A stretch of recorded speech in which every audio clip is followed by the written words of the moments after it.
He spent that evening till 10 o'clock going from one low haunt to another. Katya too turned up and sang another gutter song, how a certain villain and tyrant began kissing Katya. Svidrigailov treated Katya and the organ grinder and some singers and the waiters and 2 little clerks. He was particularly drawn to these clerks by the fact that they both had crooked noses, one bent to the left and the other to the right. They took him finally to a pleasure garden, where he paid for their entrance. There was one lanky 3-year-old pine tree and 3 bushes in the garden, besides a Vauxhall, which was in reality a drinking bar where tea too was served, and there were a few green tables and chairs standing round it. A chorus of wretched singers and a drunken but exceedingly depressed German clown from Munich with a red nose entertained the public. The clerks quarreled with some other clerks and a fight seemed imminent. Svidrigailov was chosen to decide the dispute. He listened to them for a quarter of an hour, but they shouted so loud that there was no possibility of understanding them. The only fact that seemed certain was that one of them had stolen something and had even succeeded in selling it on the spot to a Jew, but would not share the spoil with his companion. Finally it appeared that the stolen object was a teaspoon belonging to the Vauxhall. It was missed and the affair began to seem troublesome. Svidrigailov paid for the spoon, got up, and walked out of the garden. It was about 6 o'clock. He had not drunk a drop of wine all this time and had ordered tea more for the sake of appearances than anything. It was a dark and stifling evening. Threatening storm clouds came over the sky about 10 o'clock. There was a clap of thunder, and the rain came down like a waterfall. The water fell not in drops, but beat on the earth in streams. There were flashes of lightning every minute and each flash lasted while one could count 5. Drenched to the skin, he went home, locked himself in, opened the bureau, took out all his money and tore up 2 or 3 papers. Then, putting the money in his pocket, he was about to change his clothes, but, looking out of the window and listening to the thunder and the rain, he gave up the idea, took up his hat and went out of the room without locking the door. He went straight to Sonia. She was at home. She was not alone. The 4 Kapernaumov children were with her. She was giving them tea. She received Svidrigailov in respectful silence, looking wonderingly at his soaking clothes. The children all ran away at once in indescribable terror. Svidrigailov sat down at the table and asked Sonia to sit beside him. She timidly prepared to listen.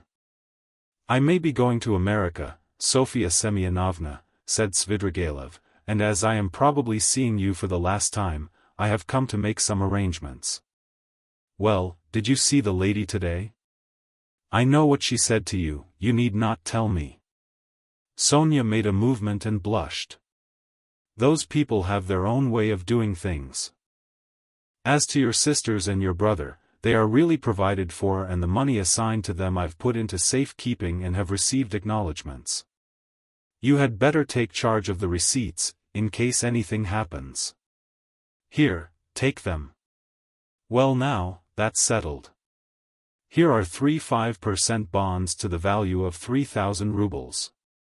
Take those for yourself, entirely for yourself, and let that be strictly between ourselves, so that no one knows of it, whatever you hear.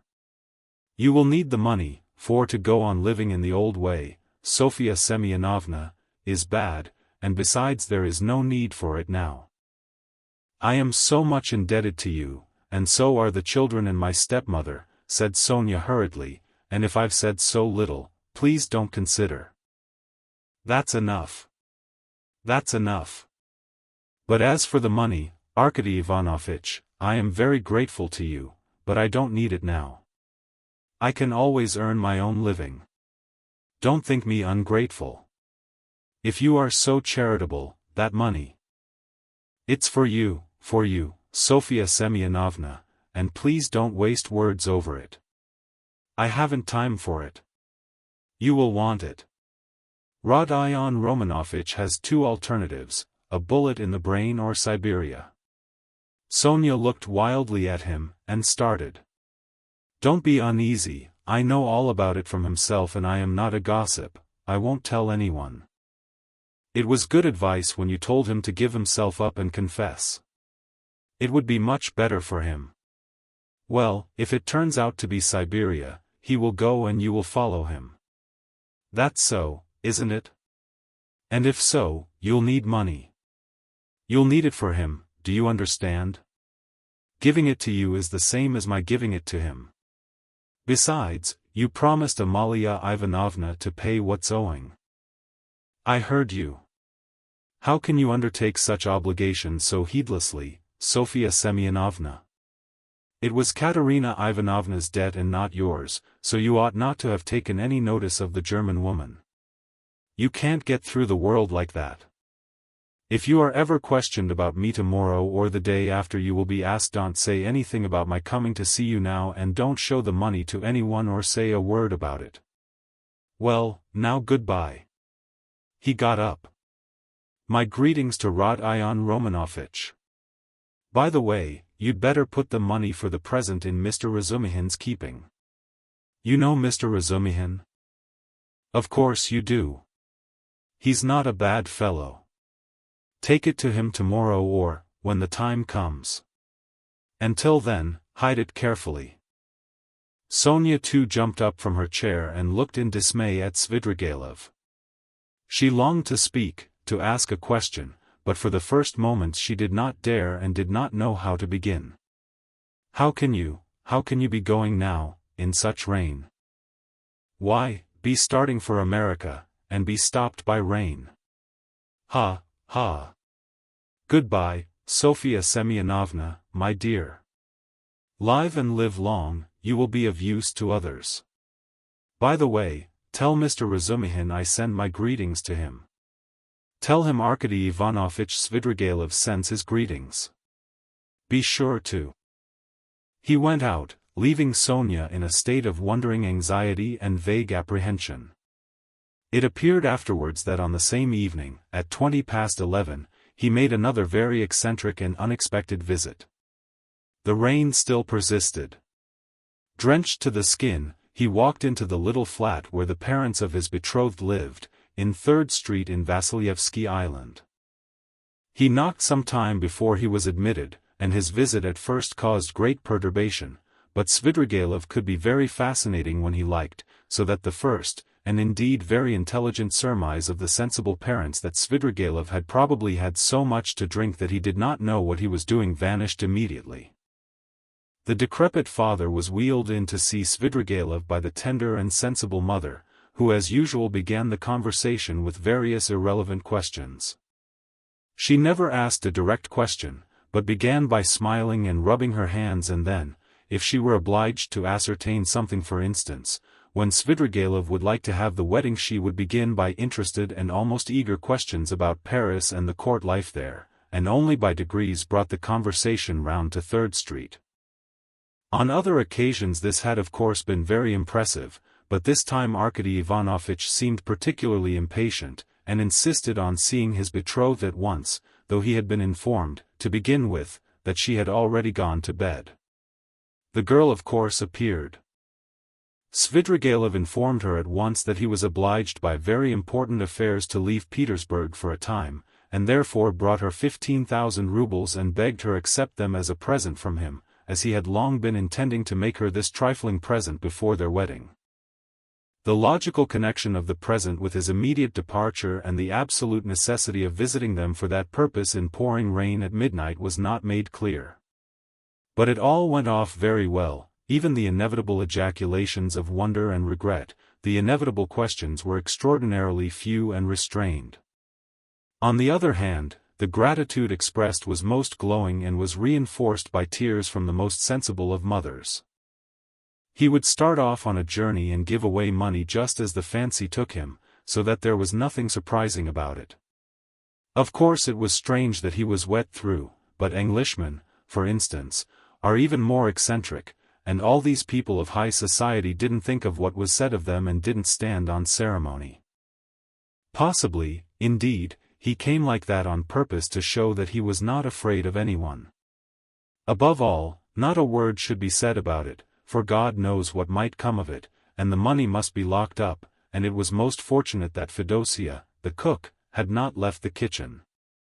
And above all not a word must be said to that old cat, Madame Reslich, and so on and so on. They sat up whispering till 2 o'clock, but the girl went to bed much earlier, amazed and rather sorrowful.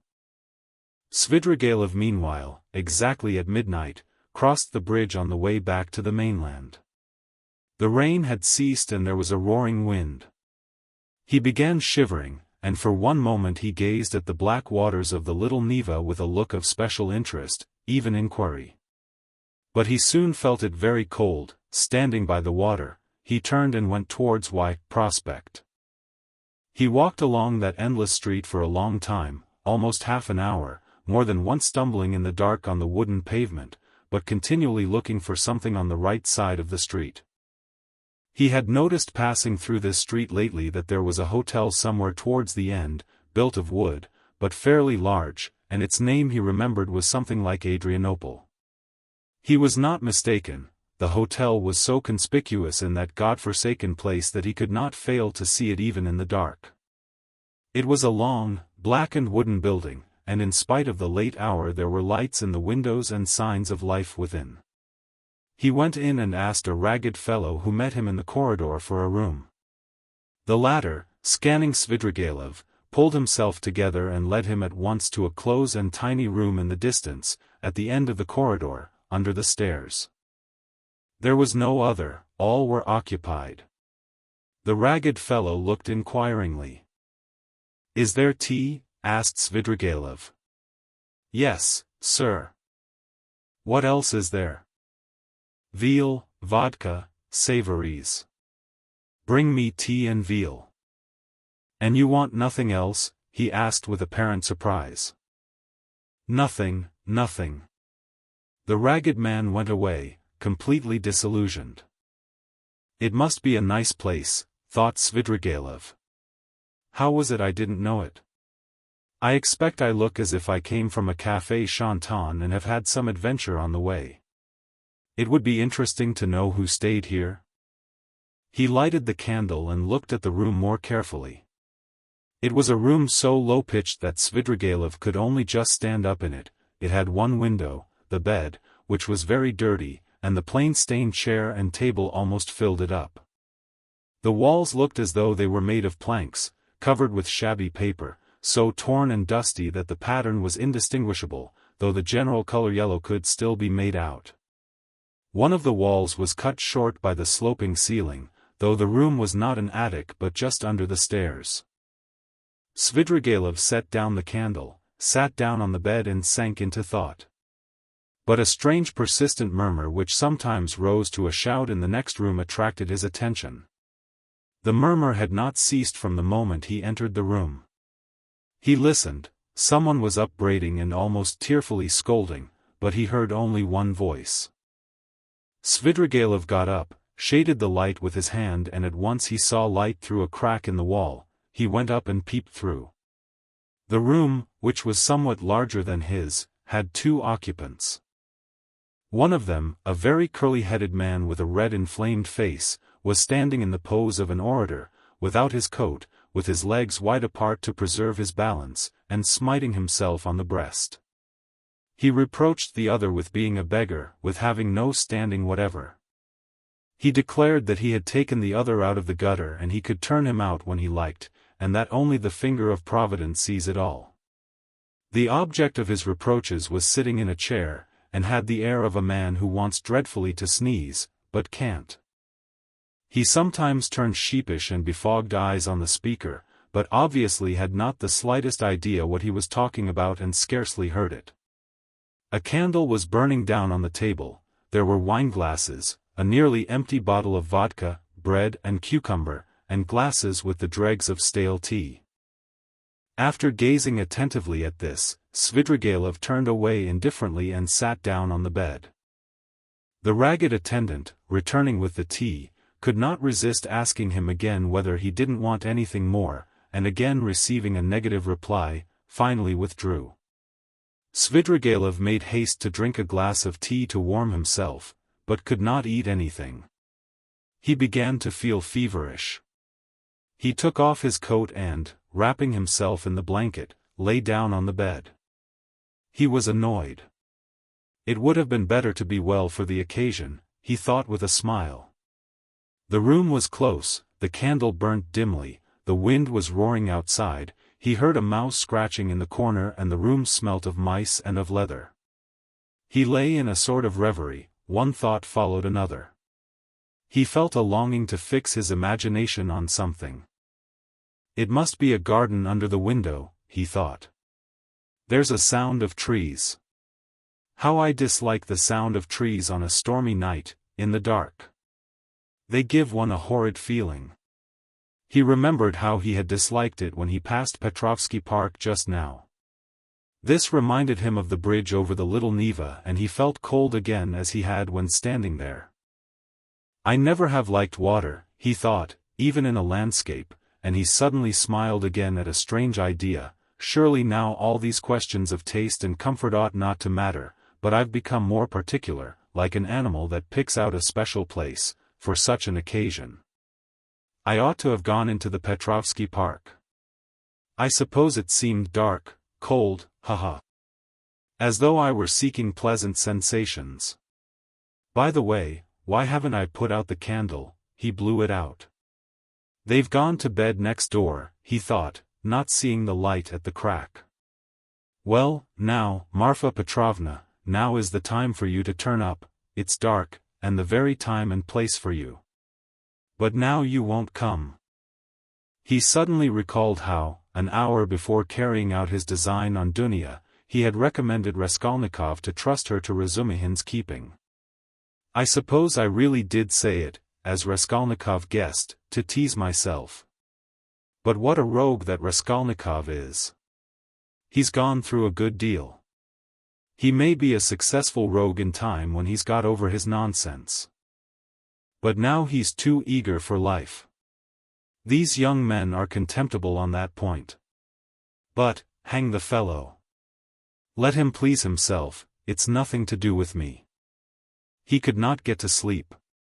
By degrees Dunya's image rose before him, and a shudder ran over him. No, I must give up all that now, he thought, rousing himself. I must think of something else. It's queer and funny.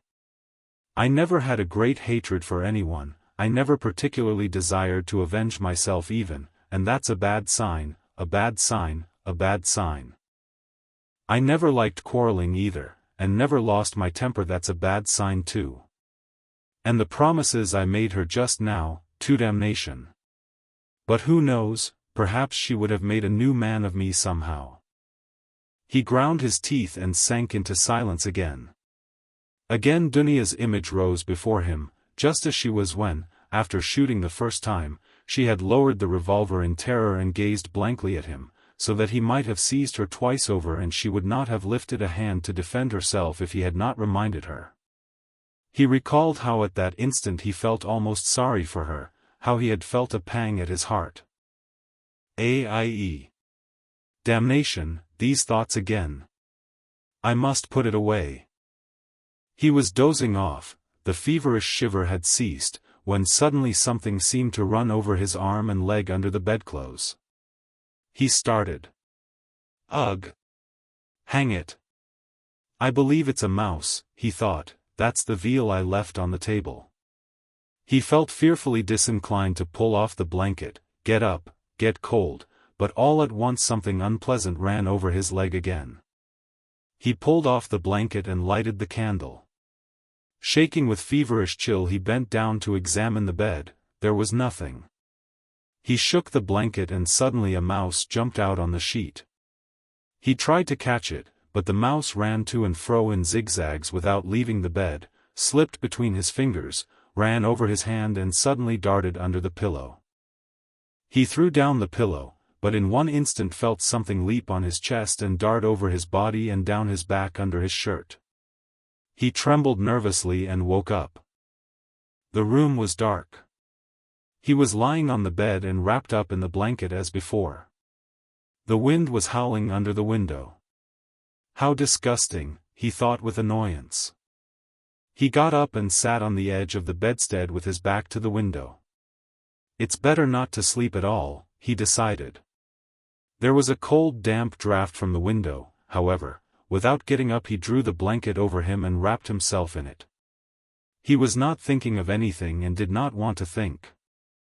But one image rose after another, incoherent scraps of thought without beginning or end passed through his mind. He sank into drowsiness. Perhaps the cold, or the dampness, or the dark, or the wind that howled under the window and tossed the trees roused a sort of persistent craving for the fantastic. He kept dwelling on images of flowers. He fancied a charming flower garden, a bright, warm, almost hot day, a holiday Trinity Day. A fine, sumptuous country cottage in the English taste overgrown with fragrant flowers, with flower beds going round the house. The porch, wreathed in climbers, was surrounded with beds of roses. A light, cool staircase, carpeted with rich rugs, was decorated with rare plants in china pots. He noticed particularly in the windows nosegays of tender, white, heavily fragrant narcissus bending over their bright, green, thick long stalks. He was reluctant to move away from them, but he went up the stairs and came into a large, high drawing room, and again everywhere at the windows, the doors onto the balcony, and on the balcony itself were flowers. The floors were strewn with freshly cut fragrant hay, the windows were open, a fresh, cool, light air came into the room. The birds were chirping under the window, and in the middle of the room, on a table covered with a white satin shroud, stood a coffin. The coffin was covered with white silk and edged with a thick white frill. Wreaths of flowers surrounded it on all sides. Among the flowers lay a girl in a white muslin dress, with her arms crossed and pressed on her bosom, as though carved out of marble. But her loose fair hair was wet.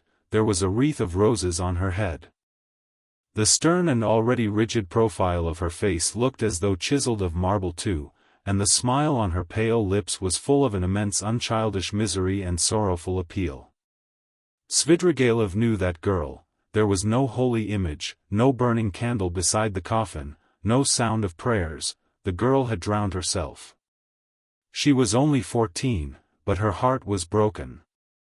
And she had destroyed herself, crushed by an insult that had appalled and amazed that childish soul, had smirched that angel purity with unmerited disgrace and torn from her a last scream of despair, unheeded and brutally disregarded, on a dark night in the cold and wet while the wind howled.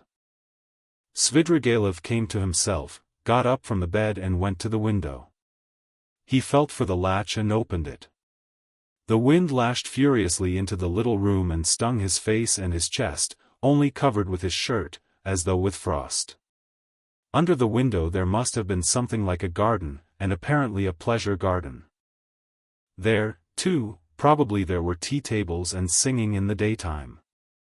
Now drops of rain flew in at the window from the trees and bushes. It was dark as in a cellar, so that he could only just make out some dark blurs of objects. Svidrigaïlov, bending down with elbows on the window-sill, gazed for 5 minutes into the darkness. The boom of a cannon, followed by a second one, resounded in the darkness of the night. Ah, the signal! The river is overflowing, he thought. By morning it will be swirling down the street in the lower parts, flooding the basements and cellars. The cellar rats will swim out, and men will curse in the rain and wind as they drag their rubbish to their upper stories. What time is it now? And he had hardly thought it when, somewhere near, a clock on the wall, ticking away hurriedly, struck 3. Aha! It will be light in an hour. Why wait? I'll go out at once straight to the park. I'll choose a great bush there drenched with rain, so that as soon as one's shoulder touches it, millions of drops drip on one's head. He moved away from the window, shut it, lighted the candle, put on his waistcoat, his overcoat and his hat and went out, carrying the candle, into the passage to look for the ragged attendant who would be asleep somewhere in the midst of candle ends and all sorts of rubbish, to pay him for the room and leave the hotel. It's the best minute, I couldn't choose a better. He walked for some time through a long narrow corridor without finding anyone and was just going to call out, when suddenly in a dark corner between an old cupboard and the door he caught sight of a strange object which seemed to be alive. He bent down with the candle and saw a little girl, not more than 5 years old, shivering and crying, with her clothes as wet as a soaking house flannel. She did not seem afraid of Svidrigaïlov, but looked at him with blank amazement out of her big black eyes. Now and then she sobbed as children do when they have been crying a long time, but are beginning to be comforted. The child's face was pale and tired, she was numb with cold. How can she have come here? She must have hidden here and not slept all night. He began questioning her. The child, suddenly becoming animated, chattered away in her baby language, something about Mammy and that Mammy would beat her, and about some cup that she had broken. The child chattered on without stopping. He could only guess from what she said that she was a neglected child, whose mother, probably a drunken cook, in the service of the hotel, whipped and frightened her, that the child had broken a cup of her mother's and was so frightened that she had run away the evening before, had hidden for a long while somewhere outside in the rain, at last had made her way in here, hidden behind the cupboard and spent the night there, crying and trembling from the damp, the darkness and the fear that she would be badly beaten for it. He took her in his arms, went back to his room, sat her on the bed, and began undressing her. The torn shoes which she had on her stockingless feet were as wet as if they had been standing in a puddle all night.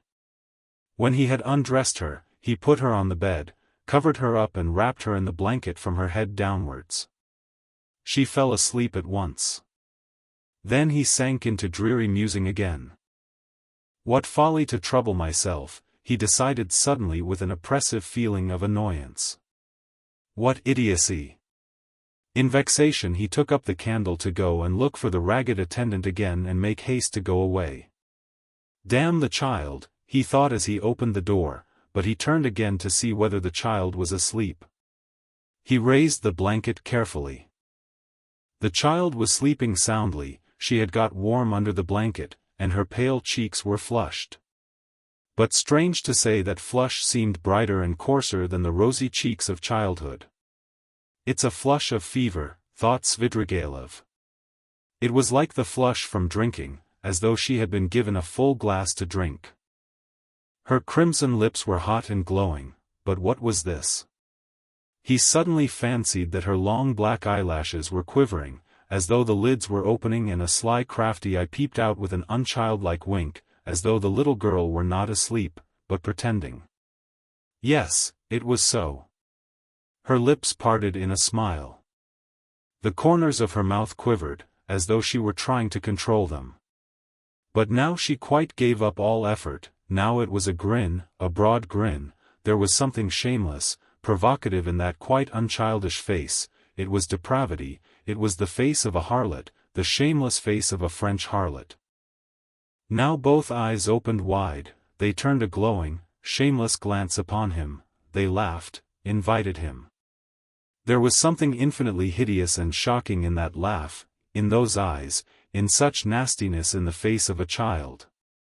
What, at 5 years old? Svidrigaïlov muttered in genuine horror. What does it mean? And now she turned to him, her little face all aglow, holding out her arms.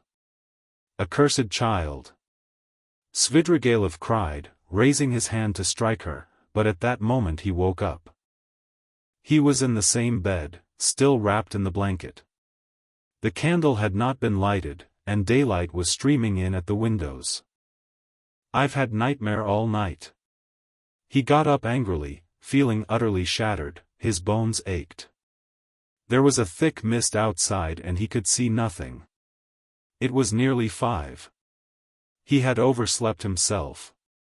He got up, put on his still damp jacket and overcoat. Feeling the revolver in his pocket, he took it out and then he sat down, took a notebook out of his pocket and in the most conspicuous place on the title page wrote a few lines in large letters. Reading them over, he sank into thought with his elbows on the table. The revolver and the notebook lay beside him. Some flies woke up and settled on the untouched veal, which was still on the table. He stared at them and at last with his free right hand began trying to catch one. He tried till he was tired, but could not catch it. At last, realizing that he was engaged in this interesting pursuit, he started, got up and walked resolutely out of the room. A minute later he was in the street. A thick milky mist hung over the town. Svidrigailov walked along the slippery dirty wooden pavement towards the Little Neva. He was picturing the waters of the Little Neva swollen in the night, Petrovsky Island, the wet paths, the wet grass, the wet trees and bushes and at last the bush. He began ill-humoredly staring at the houses, trying to think of something else. There was not a cabman or a passer-by in the street. The bright yellow, wooden, little houses looked dirty and dejected with their closed shutters. The cold and damp penetrated his whole body and he began to shiver. From time to time he came across shop signs and read each carefully. At last he reached the end of the wooden pavement and came to a big stone house. A dirty, shivering dog crossed his path with its tail between its legs. A man in a greatcoat lay face downwards, dead drunk, across the pavement. He looked at him and went on. A high tower stood up on the left. "Bah," he shouted, "here is a place. Why should it be Petrovsky? It will be in the presence of an official witness anyway." He almost smiled at this new thought and turned into the street where there was the big house with the tower. At the great closed gates of the house, a little man stood with his shoulder leaning against them, wrapped in a grey soldier's coat, with a copper Achilles helmet on his head. He cast a drowsy and indifferent glance at Svidrigailov. His face wore that perpetual look of peevish dejection, which is so sourly printed on all faces of Jewish race without exception. They both, Svidrigailov and Achilles, stared at each other for a few minutes without speaking. At last it struck Achilles as irregular for a man not drunk to be standing 3 steps from him, staring and not saying a word. "What do you want here?" he said, without moving or changing his position. "Nothing, brother, good morning," answered Svidrigailov. "This isn't the place. I am going to foreign parts, brother." "To foreign parts?" "To America." "America." Svidrigailov took out the revolver and cocked it. Achilles raised his eyebrows. "I say, this is not the place for such jokes." "Why shouldn't it be the place?" "Because it isn't." "Well, brother, I don't mind that. It's a good place. When you are asked, you just say he was going," he said, "to America." He put the revolver to his right temple. "You can't do it here, it's not the place," cried Achilles, rousing himself, his eyes growing bigger and bigger. Svidrigailov pulled the trigger.